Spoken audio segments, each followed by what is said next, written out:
Now for music, that's not part of the logger, right? The music that you It is. do. It is now. I was a drummer, so here's the music thing. So now I play the guitar, you could say. So about 10 years ago or 12 years ago, out of the 26 years or 13, 15, I was doing the logger for a while, and I said, hey man, I'm going to have a talent show, variety show, the logger. And I did that for a while, and I got a band together. Probably some guys, Mark Lurvy, some guys you might know. Anyway, and I had a guitar. I had a Larrivee, and I was really, so I got a guitar when my dad went into the nursing home. He was 92 and I was 42, and I bought a guitar so I could learn a couple chords and do like the hymns, on a hill far away. So I did that, and then I got pretty good at it. And I have a fiddle player that opens up my show. For years I did. And then I'd go to his house and I'd back him up on the fiddle, and then I'd start singing Merle Haggard, I'm proud to be an Okie. So that stuff is right in the wheelhouse of the people that watch me. So I started adding the guitar little by little, and now 15 years later, I can actually play the guitar pretty good. And I hooked up with Patrick Ross, and we've done a lot of musical stuff. So yeah, Jason, when I do the truck show in Highgate, I have bought 2 speakers, and I'll play a couple songs. Yeah. Oh, low battery. Uh-oh. And I had it charged right up. Anyway, we'll go as long as we can. No, I can plug it in. Oh, sure. By the way, speaking of guitar, Andre Macara says hello. Oh yeah. Yeah. Oh. Your sound is weird right now. I think for a little bit. What'd you say? After I said Andre said hi. Wow, you just actually disappeared. I was like, he just vanished. Wow, he's also a magician. I just said talk among yourselves. There's that. This is so cool. You guys are teaching me all about this technical stuff. The way that just happened visually for us. Like, yeah, you were there, and then you just went pop, and you were gone. It was so weird. Oh my God. Hopefully this is working. Yeah, it looks good right now and everything. And yeah. Now did you work with Andre or did you just?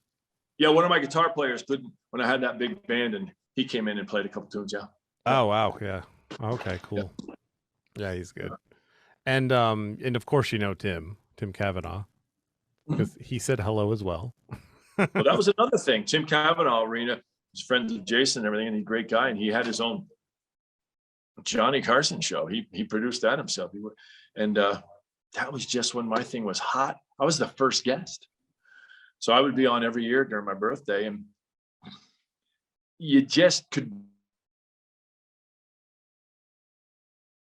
It wasn't an effluvia of content. So if you had a thing, people were seeing your thing. And then you would be on Tim Cavanaugh's show, and then you would be on CAX the next time you're coming out with a new logger show. And then I did a tour of the jails. I did 4 tours of our 7 jails over the course of this career. Yeah. So you're like Johnny Cash. 3 years into it, I went into those jails, and I did all that stuff and contacted the jail people and everything. Yeah. Wow. Oh, cool. God, you're a hard worker. Yeah, what was that like? It was good. You don't ever want to go to jail because the atmosphere is it's not good. The air isn't good. But I'll tell you what it was like. This sounds cliche, but of any audience, those guys came up to me, and there was one woman's. The women's jails were the most crazy. I'll tell you what. So they come up, hey man, thanks for coming in. Thanks for coming in.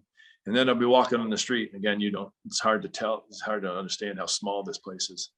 I'll be walking through a store, and a lady will come up to me and go, hey, my husband's up in St. Johnsbury. You did your show up there. Thanks for doing that. So they're very appreciative.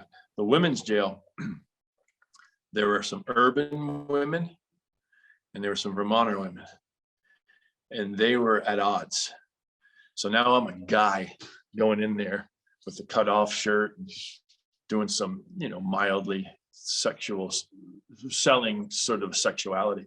Yeah, and he's ripped too. He works out. So do you have let me ask this. Let's back up. Do we have a different show for the women's prison than we do for the men's prison, or do we have the same show?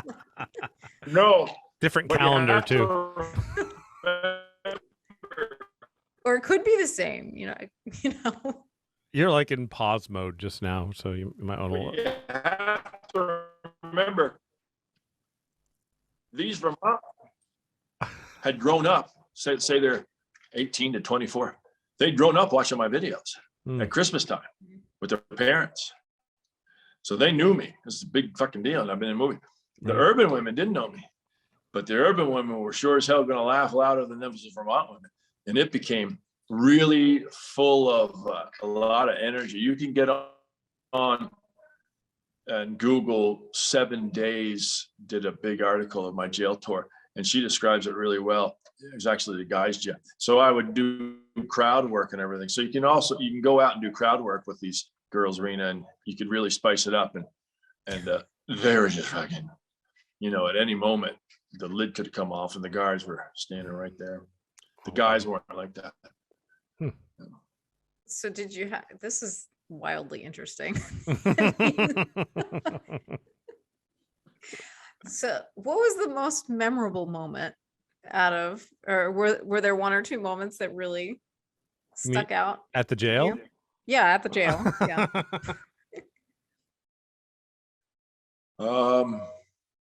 Yeah, kind of a benign one, but like one of the first jails I'd done, like I said, I was doing graduation speeches. One of the first jails I did, I forget where it was, maybe Newport, and they had me in this little gym. And again, the climate is very dingy, and the guys are sitting on the floor in the gym, and I'm doing my show, and I look down, and I say, Nick, this guy Nick, I recognized him. Well, a month earlier, he'd been in a class that I did the graduation speech for. Oh, that's yeah. sad. So I said, hey, Nick. He's like, hey. And I said, just reflex. I said, how's it going? And he goes, not too good. So that was pretty interesting at the time. And also the first jail I did, I forget which one it was, in a gym again, but a normal sized gym. At the end of the gym, there was a room that went like beyond the gym, and it was the weight room. So I was in that little weight room off to the side. So when they sat at half court, 75 of them, I'd do like 4 shows in these 4 full hour shows, 4 hours, because they couldn't mix certain criminals with the other criminals. Anyway, the first one I ever did, there had just been an article. Debbie Solomon used to write for the Free Press, Jason, and she did an article that I was going to do these jail tours, and it was all about my career. And so I was back lifting weights, and these guys are filing in. And I was 38 at the time, and I was pumping, and I kind of look out there, I was nervous, and then all of a sudden, just about before I was going to go on, they started, Rusty. They're trying to intimidate me, right? Because they'd read, so they'd read about me in the Free Press and everything, and some of them, there's some guys from the city and everything, and they're doing that. So I'm kind of like, well, this is a chance to wither or a chance to learn something. So I walk out, the guy says, okay, we're going to have an entertainer, it's Rusty Dewees. I walk out like sort of a quarter of a court, and they were like chuckling and Rusty, and I just stood there and looked at them, didn't say a word. And they quieted down, and then I did my thing. So that was memorable. I just went into it. Oh, so you just waited? I showed I was not intimidated. Yeah, the most powerful thing you can do is nothing. Yeah. And that's the most interesting thing too.